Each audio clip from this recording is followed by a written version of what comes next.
এটি কি রাষ্ট্রীয় সফর নাকি দেশ থেকে পালাচ্ছেন? বিষয়টি অনেকেই জানতে চাচ্ছেন। বন্ধুরা, আজকে কথা বলছি ডক্টর মোহাম্মদ ইউনূসের যে রাষ্ট্রীয় সফরের নামে সুইজারল্যান্ডে যাচ্ছেন।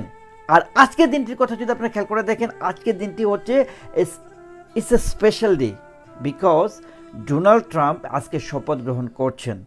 আজকে তার এই শপথ গ্রহণের সাথে সাথে আমরা দেখতে পাচ্ছি ডক্টর মোহাম্মদ ইউনূস বাংলাদেশ থেকে একটি রাষ্ট্রীয় সফরে তিনি সুইজারল্যান্ডে যাচ্ছেন। এটি একটি পূর্ব নির্ধারিত একটি রাষ্ট্রীয় সফর। কিন্তু বন্ধুরা, এখানে আপনারা এই তথ্যটি জানেন, কিন্তু বাকি তথ্যটা কিন্তু আপনারা জানেন না। অনেকেই জানেন না যে তিনি এই সফরটিতেই লিমিটেড থাকবেন না, এটার সাথে সাথে আরেকটি সফর তিনি করবেন।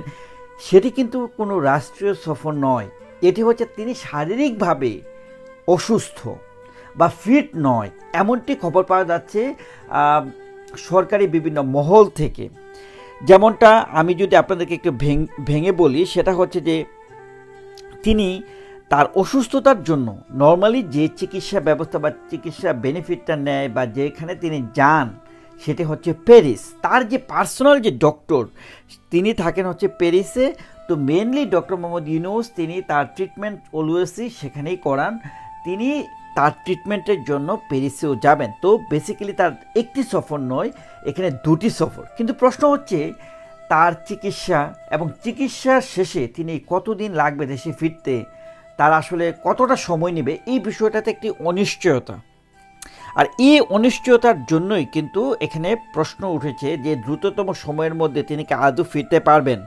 এই যে সন্দেহের যে একটা জট লেগেছে বন্ধুরা, যে ডক্টর মোহাম্মদ ইউনূসের বিদায়, বাংলাদেশকে বিদায়, রাষ্ট্রীয় সফর, তারপরে হচ্ছে যে আবার তিনি কি ফিরছেন, কবে ফিরছেন, তার চিকিৎসা করতে কেমন সময় লাগবে, কেন তার প্যারিস সফরটা নিয়ে আসলে হাইড অ্যান্ড সিক করা হচ্ছে।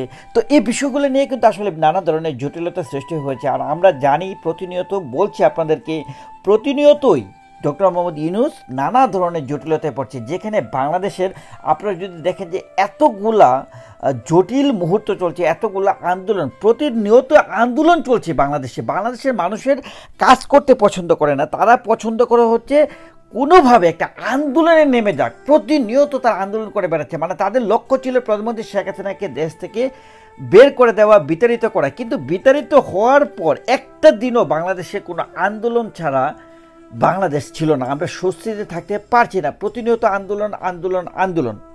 তো বিষয়টা হচ্ছে বাংলাদেশের মানুষের একটা টেন্ডেন্সি, একটা গ্রুপই আছে যাদের টেন্ডেন্সি হচ্ছে কাজ করবে না, কাজ না করে আন্দোলন চালিয়ে যাবে। যেমন আন্দোলনের সুবিধাটা কি, আন্দোলন করে আপনার সময় নষ্ট করে দেখা যাবে যে তারা পরীক্ষা দিতে হবে না। একটা এক্সাম্পল দিলাম, ছাত্রদের আন্দোলন করবে, আন্দোলন করে বলবে যে আমরা তো আন্দোলন করেছি, আমরা এখন পরীক্ষা দিতে পারবো না, আমাদের প্রিপারেশন নেই।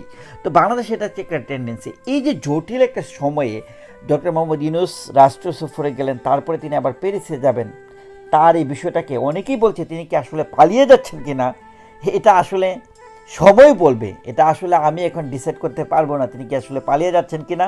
বাট যতভাবে মানে যেভাবে জিনিসগুলো ছড়ছে, যদি সত্যি সত্যি এরকম কিছু হয়, মানে আমিও অবাক হব না, আমি আপনাদেরকে বলবো আপনারাও অবাক হওয়ার কিছু থাকবে না যদি এরকমটা সত্যিই কোনো কিছু ঘটে থাকে।